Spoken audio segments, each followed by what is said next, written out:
see them bundle up their chutes as soon as they land and gather around the critiquer to learn what they did right or wrong. And then you'll see some of them getting back in line ready for another jump. For all cadets here, academic work and military duties come first, of course. After all, this is an institution of higher learning and a preparation for an Air Force career. But during his 4 academy years, a cadet still finds plenty of chances to get up in the blue skies of Colorado. Maybe he'll just go up a little ways at first in a parasail. A little bit higher next time in a hot air balloon. Then he'll take wing in a sailplane, soaring lazily on the thermal currents around Pikes Peak. What's more logical at the Air Force Academy than the study and practice of airmanship in all forms? This is really a flying classroom. Cadets studying navigation receive academic credit for this aspect of the airmanship training program at the Academy. Academic training 5 or 6 miles high. What's my problem with my memory like? Right now, you're not getting your most accurate drift angle and ground speed, but you do have a radar position. So we'll update your computer using your radar position. Do you know how to do that? Yes, sir. What do you have for coordinates? Sir, I got north latitude, 38 degrees, 49 minutes, west longitude, 104 degrees, 43 minutes. Sounds real good. Go ahead and update your computer. While at the Air Force Academy, each cadet receives some type of flight orientation training. This is the T-43 Jet Navigator Trainer. Our normal operating envelope is 31,000 to 35,000 feet. On board this airplane, we have 2 onboard computers. We have a radar system, various radio aids. And last but not least, we have basic celestial training. A logical extension of this navigation instruction is an opportunity for cadets to get to know about the real, everyday Air Force. Here, a group of navigation trainees visits Luke Air Force Base in Arizona. As a group, they'll get practical briefings on the mission of the base. Here it is, the F-15, and it's likely that some of them will be flying it one day. Regardless of the base visited, the cadets get a close-up, practical view of what the future holds for them in their Air Force career. How do I get my class? Back at the Academy, the T-37 trainer provides another dimension to the total airmanship program. This is a real, hands-on approach to developing an understanding of what flying's all about. Excellent instruction and prime equipment shape the attitudes and knowledge of tomorrow's leaders. You need to pay more attention to your attitude indicator and less attention to your vertical velocity indicator. All in all, though, you're doing fairly well for your second ride, and I think that you'll be doing okay once you get to UPT. Thanks. I won't get to UPT. I won't get a chance to fly in the regular Air Force.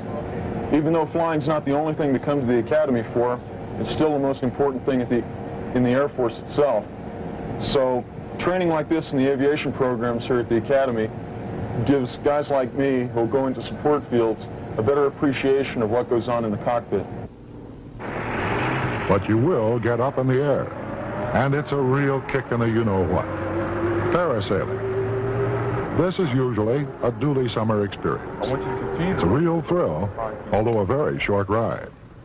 The instructors are excellent, and the ride almost too short. Clear the area. Canopy ready? Canopy ready. Canopy up. Roger that.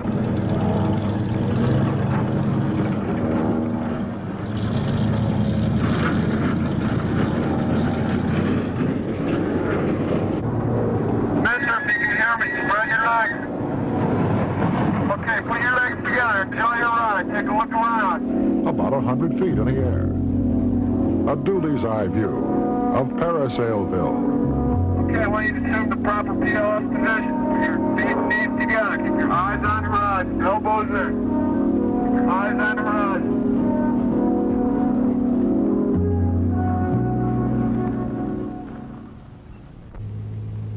Here's another way to get towed off the ground, but considerably more involved. The Academy has a fleet of sailplanes, and on busy days, the sky seems to be filled with them.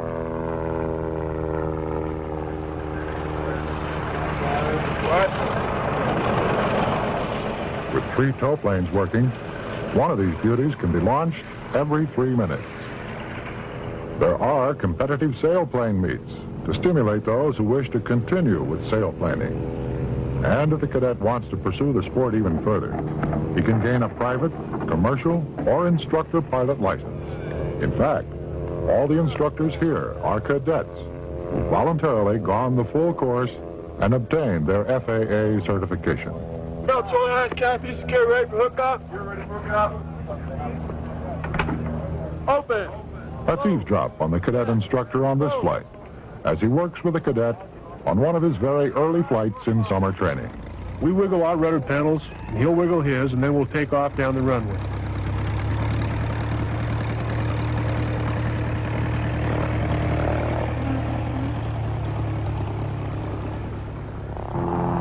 As his tail wheel comes off, we lift off and stay right above the runway.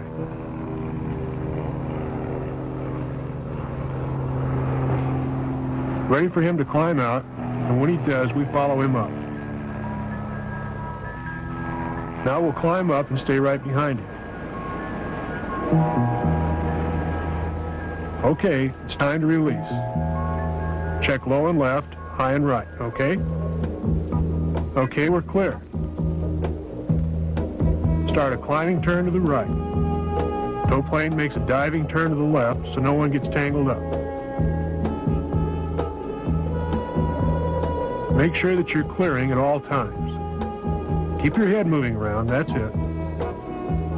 52 miles an hour, that's good right there. You're doing all right. Watch your yaw string, watch your nose.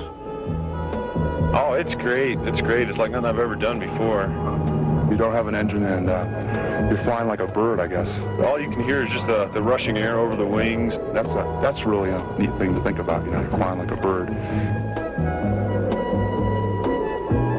Okay, your bank is too high and you overshot. Your nose is too low and your speed's climbing. Fly the plane. Don't let the plane fly you. We keep our speed up and our position by using spoilers to slow us down. And nose position. Down for faster, up for slower. Hold about 57. Keep those wings level. Watch your aim point.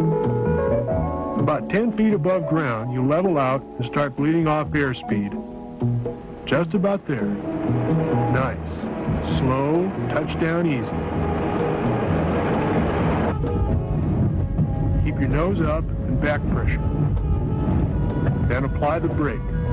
Try to keep the nose up as long as possible. Okay, let the skid hit. Roll to a stop. Radio off, and then you get out so you can help push. For those who prefer powered flight, the Academy Aero Club offers a chance to work toward a private pilot's license. That need to be replaced. The position light, the induction system, the opposite side of the propeller, and again, the opposite side of the main cowling for any fasteners that might be missing, and for our oil quantity and the proper mount. Although this is not a scheduled activity, the Academy shares the expense of civilian aircraft and instructors with those cadets who participate. Some go on to get an instrument rating. A few even go further to an FAA flight instructor certificate.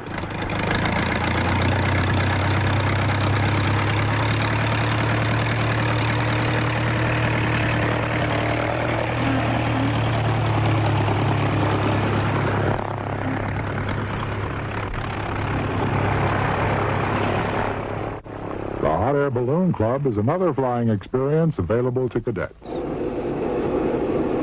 It's strictly a volunteer spare time thing. We got 3 of these beauties, and if you like to get up early in the morning, well, you'll fit in just fine.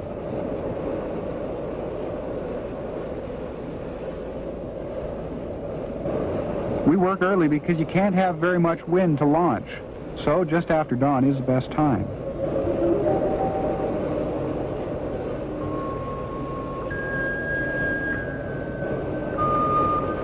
completely at the mercy of the air currents as far as where you go, but you can maneuver up and down, and this way you can find winds that will take you in lots of different directions. It's a totally new experience. We think it's great.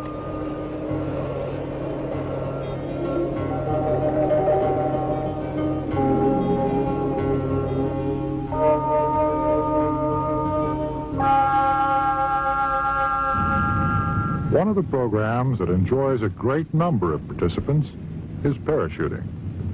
Top qualified instructors guide the trainees through a rigorous training routine. On the cadet's first jump, it's like anyone on their first jump. It's an alien environment. It's not a hostile environment, it's an alien environment. And until they make that first jump, they're really not too sure what's out there besides some air. You have everything from nonchalance and extreme confidence in their ability to total shock. Heck, I can't explain it because I don't really remember what happened when I was up there now. Well, I was second out of the aircraft. It was really kind of scary watching him go away and thinking I was next. Well, the big difference I found was, of course, your much higher excitement level, and they train us so well, you just sort of in second nature, you really don't remember too much what happened up there. Get ready. Through this course, I've observed the cadets through their 16 hours of training aid phase, which is probably one of the most difficult anywhere in the world. They have to reach a level of almost absolute perfection in the ground training or training aids phase before they go into their aerial phase of training.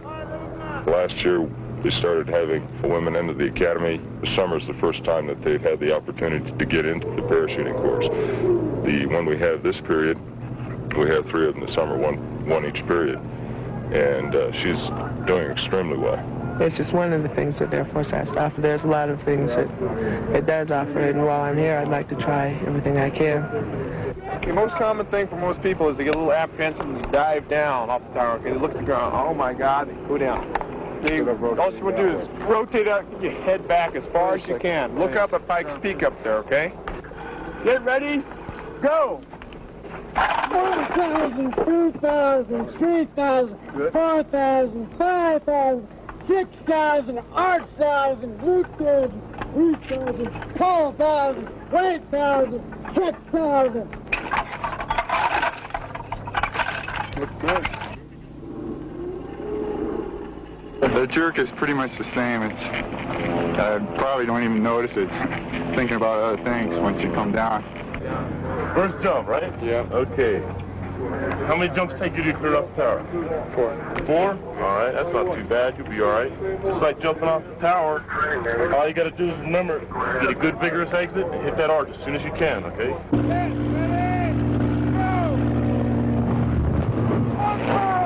I sprang out really hard, and I went to an arch, and I could see the plane flying away just like they told us, and I kept counting.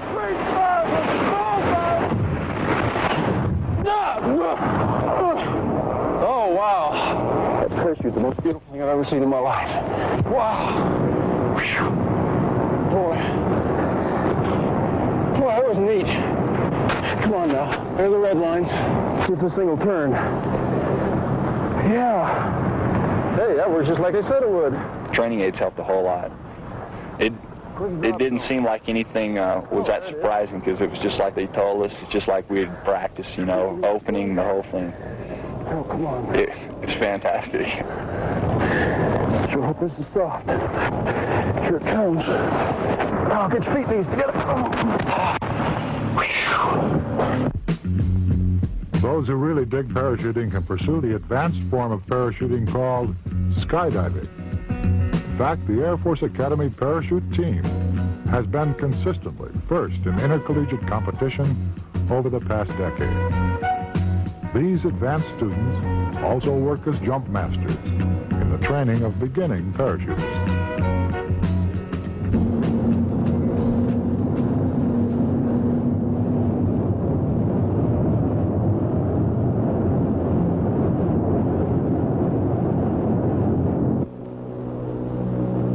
We went out, and Dion and I had the 2-man right out the door and just held it stable. And before we knew it, Don had flown in. He exited 4th. Don flew in. We had the 3-man, and saw Chuck. He got big, came up, and flew in and got into the 4-man. We had it about 5,000 feet. Held it and broke out.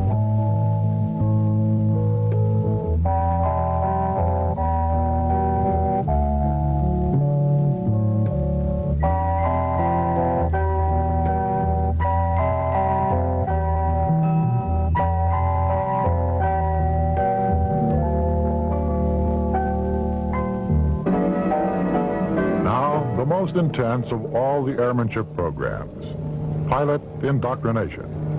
The T-41 is the bird. It's a military version of the Cessna 172. All cadets who have qualified for Air Force pilot training learn to fly this airplane in their senior year. It's a firm first step for the all-jet training they'll receive when they graduate from the academy. Well, today's the day that you'll be taking your solo mission. Are you prepared? Have you read Flightline T-41 chapter on patterns and landings? Yes, sir, I'm ready. Okay. First of all, we'll go out to the northern area. Then we'll practice traffic pattern stalls, slow flight, and forced landings to make sure you're proficient in those maneuvers before we come back. Yes, sir. And then we'll come on back to the pattern, and we'll fly 2 touch and goes, or go around in a full stop on the dual portion. And then I'll get out of the airplane, and you'll repeat that for your solo portion. But only go around if you feel the requirement is necessary. Check behind for runway alignment occasionally to make sure that your ground track is okay. Continue the climb at 95 miles an hour until you reach 7,000 feet, the crosswind turn altitude. Well, in the first couple of flights, you hear the instructor's voice constantly telling you to watch your airspeed, watch your angle of bank, watch your pitch attitude, what landmarks you're looking for, and so on. Well, I'm finding that military flying is a lot more precise than civilian flying. You have to maintain your airspeed exactly, your altitude exactly, and they do this because eventually we're going to be flying the big jets, which are a lot different from flying a little airplane. Keep the bank angle precisely at 30 and the airspeed precisely at 95 during the turn across. There is an immense amount of knowledge to know. You know, I always thought flying was simple. It looked so easy watching it from the ground. And then when I started flying, there was just so much to know. But then after I'm flying for a while, it seems very simple.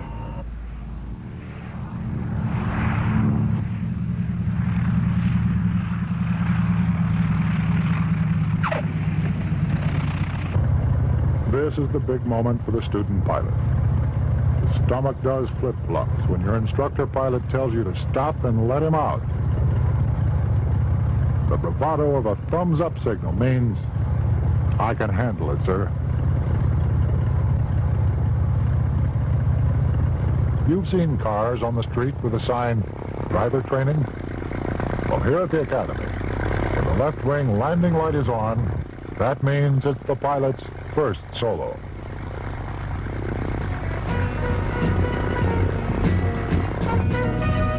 The first time I realized I was solo was when the main wheels finally lifted off the ground on the takeoff roll. I looked over the right seat. I could see there was no instructor there.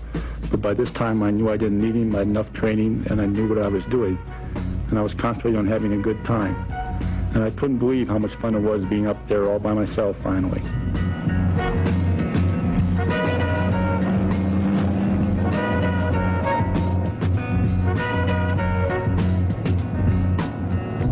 Then it was time for the full stop landing.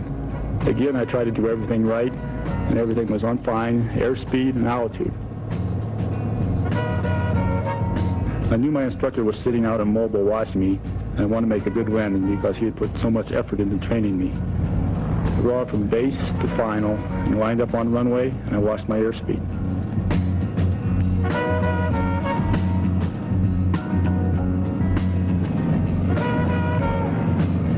Finally came down to the flare, and I held it off, and it was a nice touchdown.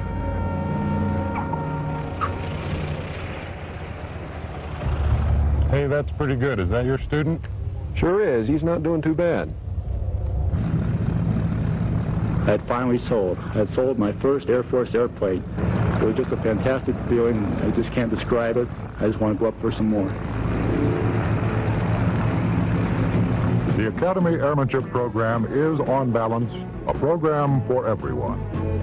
For the parachutist, an excitement that only the participant can know. The sailplane enthusiast will tell you that it's a world apart. The balloonist finds the serenity and the silent drifting with air currents is a challenge to the caprice of nature.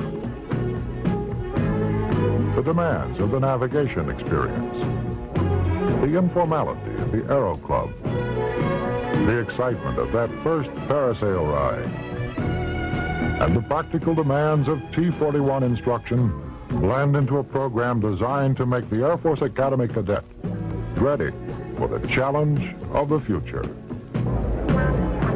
Gentlemen, you are dismissed.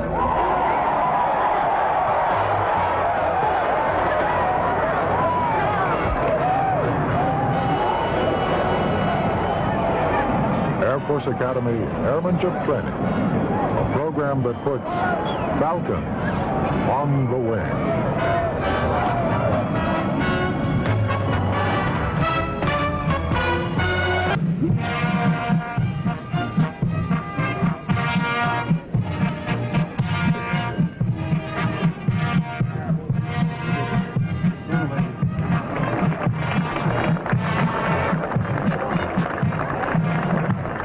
Direct your attention almost directly overhead.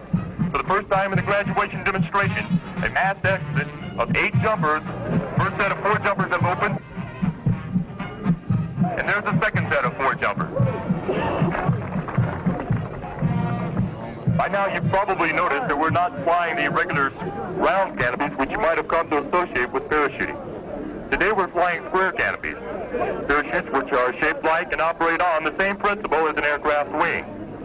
These flying wings are inflated and supported by ram air entering the front of the canopy, and they offer forward speeds of up to 30 miles per hour, and much more maneuverability than that offered by a round canopy. The Wings of Blue take pride in saying that we can do anything an airplane can do, except, of course, go up. Hey, look at that. I think I like that. Right now, the first jumper is preparing for a beautiful stand-up landing.